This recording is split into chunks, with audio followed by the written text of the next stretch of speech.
Virat chilli powder అన్ని రకాల వంటలకు పచ్చళ్లకు సరైన chilli powder. No colour no chemicals.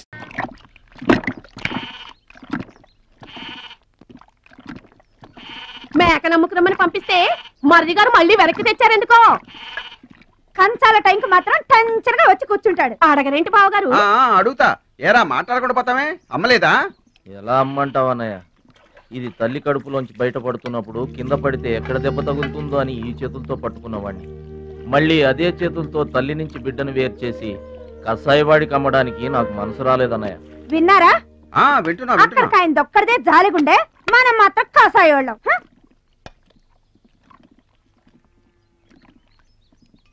బాబాయ్ మొదటి ముద్ద నాకు. నీకు పెట్టాకే నేను తింటానమ్మా. వాసన ఉంటే చంపేస్తాను. అయినా నీకు పెట్టింది తినకుండా అందరి కంచాల మీద ఎగబడతావే ఎందుకు వదినా దాన్ని తిడతావు? అన్నం నిజంగానే వాసన వస్తుంది. ముప్పొద్దులో 3 గంగాళాలు వేరన్నాలు వండి మార్చడానికి ఇక్కడ ఎవరు తిరిగ్గా లేరు. అయినా మిగిలిపోయిన అన్నం బయట పారేసుకుంటారా ఏంటి? ఎవరింట తింటలేదు. అలాంటప్పుడు అన్నం మాకు కూడా పెట్టొచ్చు వదినా. అక్కడికేమో మీ తమ్ముడి మీద మీకు ప్రేమ ఉన్నట్టు, మాకేమో లేనట్ట. ఉన్నదేదో పెట్టాం, దిగితే ముద్దు మింగమనండి, లేకపోతే వెళ్ళి చేయి కడుక్కోమనండి. ఎందుకేమన్నా తాడిపోసుకుంటావు? నేను ఇద్దరం చేసే పని వాడు ఒకడే చేస్తాడు. మన నలుగురిని తినే తిండి ఒక్కడే తింటాడు. పొగరికిన పోతురానికి పాడెక్కువ, పాలిచ్చే గేదెలు ఎక్కువ అన్నట్లు తోల బిడ్డకేం తక్కువ లేదు. భద్రాచలం, ఒరే భద్రాచలం, అన్నం మీద అలిగేలోని ఏం పిలవక్కర్లేదు.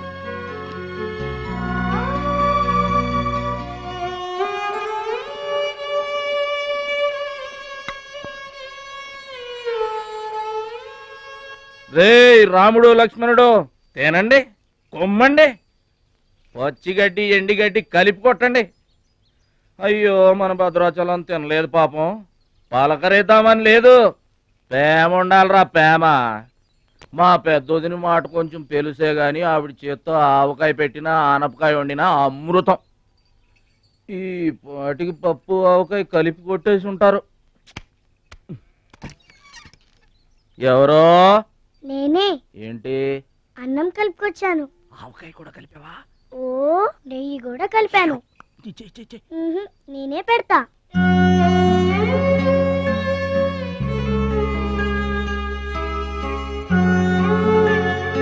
ఏంటి ఏడుస్తున్నావు? మా అమ్మ మాటలు గుర్తుకొచ్చాయా? మా అమ్మ గుర్తుకొచ్చింది. క్రితం జన్మలో నువ్వు మా అమ్మవై ఉంటావు. నాకు తల్లి ప్రేమ తెలియకపోయినా నీలో మా అమ్మను చూసుకుంటున్నాను. అయితే తిను.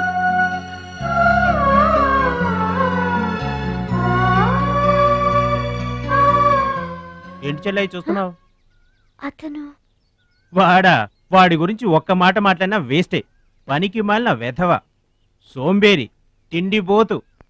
ఆయన తిండి సరే, ఈ తిండి దేనికి? రేపు పోటీలు కదా, గెలుద్దామని. గెలుద్దామనే?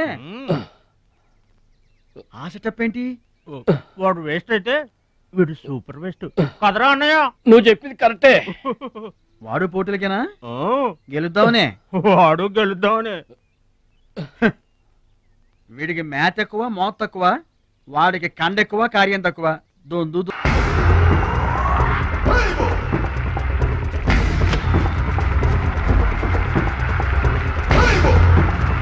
బాబాయ్.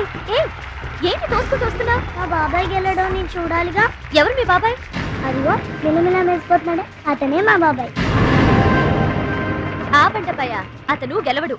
అదిగో సన్నగా ఉన్నాడే మా అన్నయ్య, అతనే గెలుస్తాడు. గాజ్ బెంక్ లో ఉన్నాడు, వాడేం గెలుస్తాడు? మా బాబాయ్ గెలుస్తాడు. లేదు, మా అన్నయ్య గెలుస్తాడు. మా బాబాయ్ గెలుస్తాడు. మా అన్నయ్య గెలుస్తాడు. అలాగా? మీ అన్నయ్య గెలుస్తాడా? సరే. ఎక్కడికి? దేవుడికి దండం పెట్టుకోవాలని. ఏమని? ఈసారి మళ్ళీ మీరు పడవెక్కినప్పుడు దానికి చిల్లు పడి మీరందరు గోదావరిలో మునిపోవాలి. అమ్మో, ఇలా కూడా దండం పెట్టుకుంటారా? నీ బాబాయ్ గెలుస్తాడు కానీ అలాంటి దండాలు పెట్టుకోవద్దు నువ్వు. సరే, మా బాబాయ్ గెలవాలని దండం పెట్టుకో. సరే.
అయితే ఏంటి ఇప్పుడు? ఆడికి గుండె జబ్బొస్తే నేను డబ్బులు ఇయ్యాలా?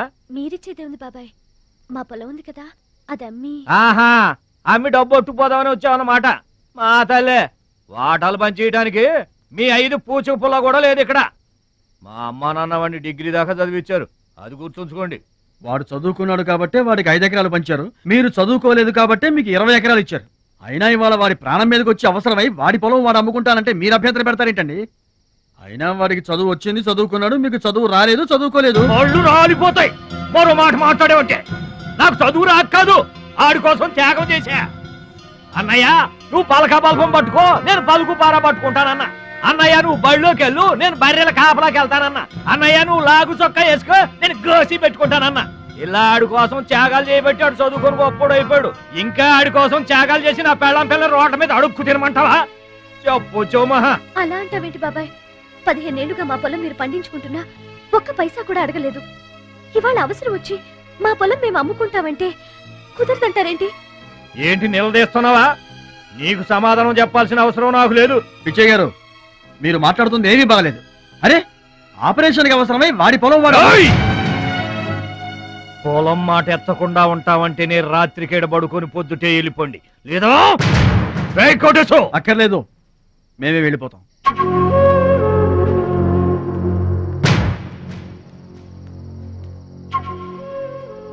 మీరేం బాధపడకండి, ఊరేం గొడ్డుపోలేదు.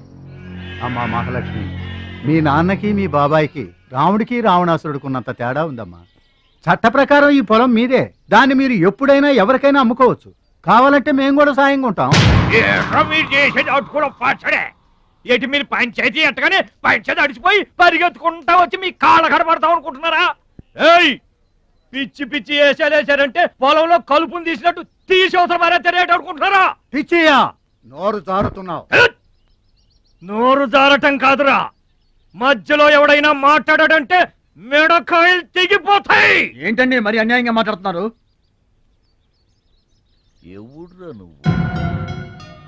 ఎవడ్రా నువ్వు? ఇది మాకు సంబంధించిన విషయం. మధ్యలో మాట్లాడటానికి ఎవడివిరా నువ్వు? బాబాయ్, మీరు మర్యాద లేకుండా మాట్లాడుతున్నారు. మర్యాద ఎక్కువ ఇచ్చాను కాబట్టే ఇంకా ఈ ఊళ్ళో ఉన్నారు.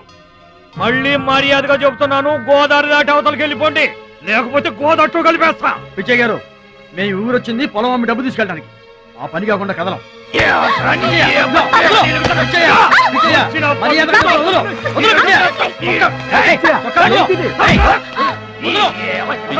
తప్పు చేస్తున్నావు. నువ్వెవరో చెప్పటానికి మనిషిని రా పశువా. నాన్న మీదే చేసుకుంటావరా?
నాన్నగారికి కావాల్సిన మనిషి దొరికాడు. ఊళ్ళో పెద్ద మనిషిని నా మీద చేసుకుంటావా? ఒరే భద్రాచలం, నీ అంతు చూస్తాను రే. చూసారులే పొండ్రా, మొదలే చూడలేదు, నా అంతేం చూస్తారు? ఇంత గొడవ జరిగిన తర్వాత ఇక మా పొలం ఎవరు కొంటారు?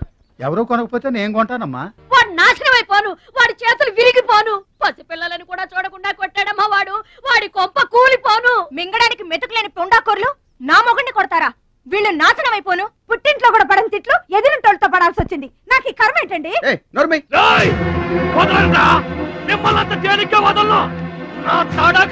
చూపిస్తా, మీ అంత తేలుస్తా. మర్డర్ కేసులో ఇరికించి మిమ్మల్ని అందరినీ పక్కలో ఇస్తానే అనుకుంటున్నారా? ఇంకా మీ మాటినేది నా మీద చేసుకున్నంత గొప్పడైపోయా మీ తమ్ముడు. నా దిగువ పొలమే మీదే, అది గుర్తుంచుకోండి. నేను గట్టు బిగించానంటే పొట్టు నీళ్లు కూడా మీ చెవులోకి రావు. నేను కాదన్నానంటే బస్తా ధాన్యం కూడా బయటికి రాదు. ఆకలితో మన మాడి అనుకుంటున్నారు.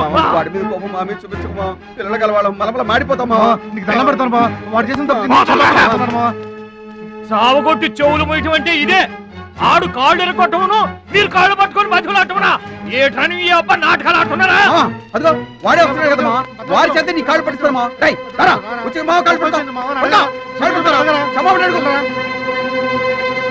ముద్దులు అనుకుంటామేట్రా, పడు కాళ్ళ మీద. నేను తప్పు చేయలేదన్నయ్య. ఏంట్రా ఎదురు చెప్తున్నావు? వెళ్ళి కాళ్ళు పట్టుకో. నేను తప్పు చేయలేదన్నయ్య. చెప్పరా, చెప్పు. ఆడెందుకు పడతారా? ఆడు పడ్డా మీరు ఏమే అయినా పడవద్దు. మొత్తం అందరూ కట్టుకొని ఈదిని పడుతురు గాని. ఏమయ్యా మమ్మల్ని ఇట్ట బతకనివా? ఇన్నాళ్ళు మా రెక్కల ముక్కలయ్యేలా వండి పెడితే మాకు మంచి పేరే తెచ్చిపెట్టావు. కొంచెడు బియ్యం వండి పెడితే కొంచెమైనా ఉంచకుండా దున్నపోతలా తింటాడు. అయినా మా బిడ్డే కదా అని ఊరుకున్నాం. సోలెడు పప్పు వండి పెడితే సగం అన్నానికే సరిపెట్టుకు చస్తాడు. అయినా మా అబ్బాయే కదా అని ఊరుకున్నాం. బాలేదా అని ఒక్క 4 రోజులైనా కాలేదు ఆవకాయ పచ్చడి పెట్టి పూటకి కిలో పచ్చడి చొప్పు నాకి పారేసి జాడించి తన్నాడు. ఆయన పోన్లే మా అమరదే కదా అని సరిపెట్టుకున్నాం. పచ్చళ్ళు మింగితే సరిపెట్టుకుంటాం గాని పరువు మింగుతుంటే ఎలా సరిపెట్టుకుంటామండి? ఏమండి, ఉంటే ఇంట్లో అతనన్నా ఉండాలి, లేదా మేమన్నా ఉండాలి. తేల్చుకోండి. రాక్క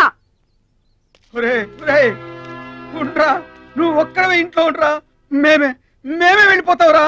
పనికి మాల వెధవా, పోతావురా, మేమే పోతాం. ఆగండి అన్నయ్య, నేనే వెళ్ళిపోతాను.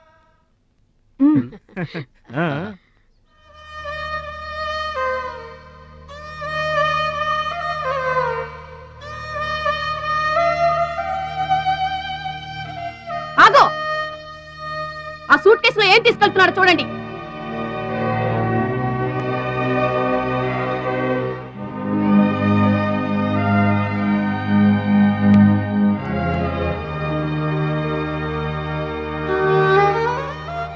అన్నయ్య,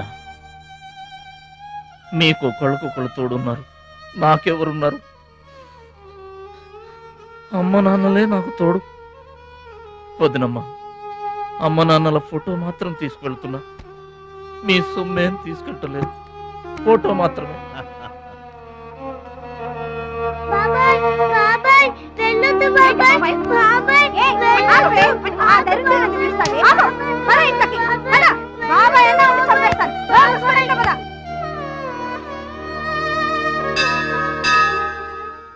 చిట్టమ్మ, నా కోసం ఎవ్వరూ రాకపోయినా నువ్వు వస్తావని నాకు తెలుసు, అందుకే ఇక్కడ కూర్చున్నా. ఎక్కడికి వెళ్తున్నావు చిన్నాన్న? పట్నానికమ్మా. నీ దగ్గర డబ్బులున్నాయా? నా దగ్గర డబ్బులు లేవమ్మా. పట్నం వెళ్తున్నానుగా, బోల్డ్ అని డబ్బులు తెచ్చిస్తా నీకు. ముందు వెళ్ళడానికి లేవు గాని వచ్చిన తర్వాత ఇస్తాడంట పెద్ద.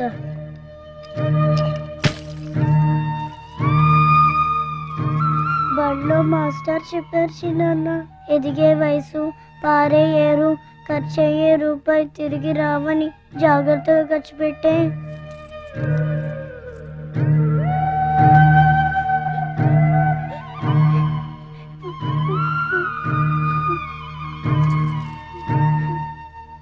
పట్నం నుండి నీకేం తీసుకురాను? మంచి పేరు తీసుకురా.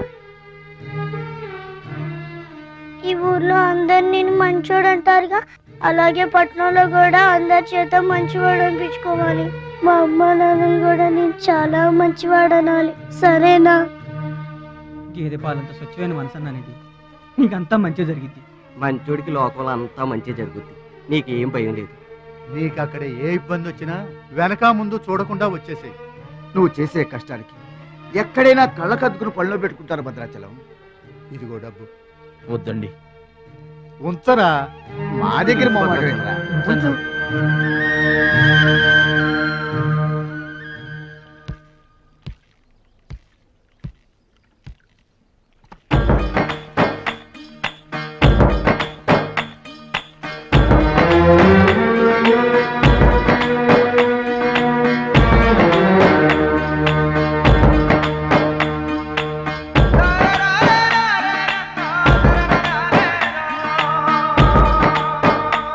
భద్రాచలం అని ఒక కేకేస్తే చాలు, మెరుపల్లే వచ్చేవాడు, ఓ మాయల్లే వచ్చేవాడు, వచ్చి మమ్మల్ని కాపాడేవాడు. ఇప్పుడు మేము ఎవరిని కేకేయాలయ్యా? ఆ కళ్ళంటే నీళ్ళేంటయ్యా? పల్లెను వదిలి వెళుతుంటే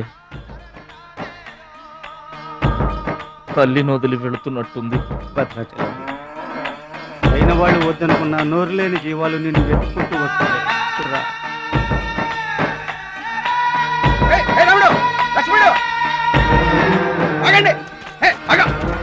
రాముడు, లక్ష్మణుడు, బాబాయ్.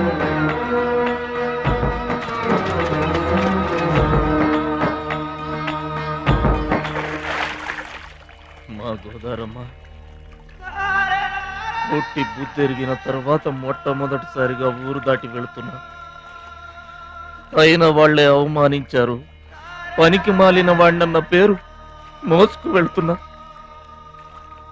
రే భద్రాచలం, నువ్వు చాలా గొప్పోడివిరా అని మా వాళ్ళందరూ అనుకున్న రోజునే మళ్ళీ ఈ గడ్డ మీద కాలు పెడతా. అప్పుడే ఈ నీళ్లు మళ్ళీ తాగుతా. దీవించమ్మా.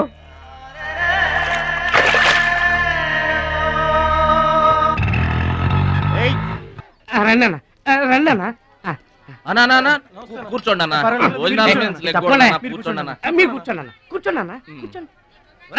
అన్నకే ఫ్రిడ్జ్ వాటర్ పడ్డా, ఫ్రిడ్జ్ వాటర్. ఆకెందుకన్నా, ప్లేట్లో తినేవాడిగా. అందరిలాగా మీరు ప్లేట్లో తినబెట్టనా? ఆకులు తినండి, ఫ్రెష్ ఇప్పుడే తెప్పించాను.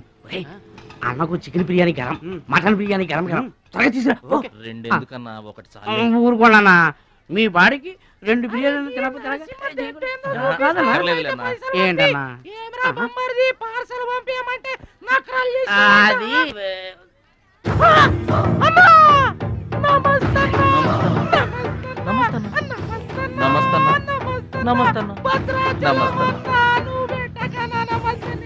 ఈడెవడన్నా ఇన్ని నమస్కారం? ఎవడన్నా నీ ముందు పలాదూరన్నా, ఆ బిర్యానీ తినన్నా.